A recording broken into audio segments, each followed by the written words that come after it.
বিসমিল্লাহির রহমানির রহিম। রমজানের রোজার নিয়ত আমরা কিভাবে করব? আসলে এখানে একটি লক্ষণীয় বিষয় হলো রমজানের রোজার নিয়ত এটা জবান দ্বারা করা জরুরি নয়। কোনো ব্যক্তি যদি ইচ্ছা করে নেয় যে আমি আগামীকালকে রোজার নিয়ত করছি, অন্তরে ইচ্ছা করলেই তার রোজা শুদ্ধ হয়ে যাবে।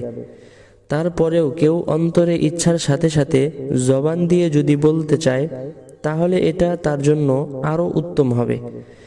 তবে হাদিসের মধ্যে নির্দিষ্ট কোনো এমন দোয়া পাওয়া যায়নি যেটা রাসূল সাল্লাল্লাহু আলাইহি সাল্লাম থেকে প্রমাণিত যে এই শব্দ দিয়ে রোজার নিয়ত করতে হবে।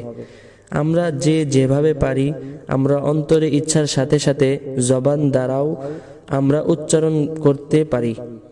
যারা বাংলায় পারি তারা বাংলায় আমরা রোজার নিয়ত করতে পারি এভাবে, আমি আগামীকাল আল্লাহর ওয়াস্তে ফরজ রোজা রাখার নিয়ত করছি।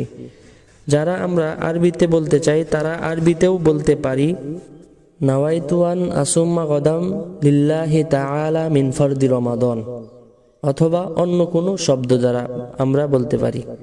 যারা আমরা উর্দুতে বলতে চাই উর্দুতেও বলতে পারি এভাবে যে মায়ে আয়েন্দা কাল আল্লাহ কি ওয়াস্তে রমজান কি ফরজ রোজা কি নিয়ত করতা হুঁ।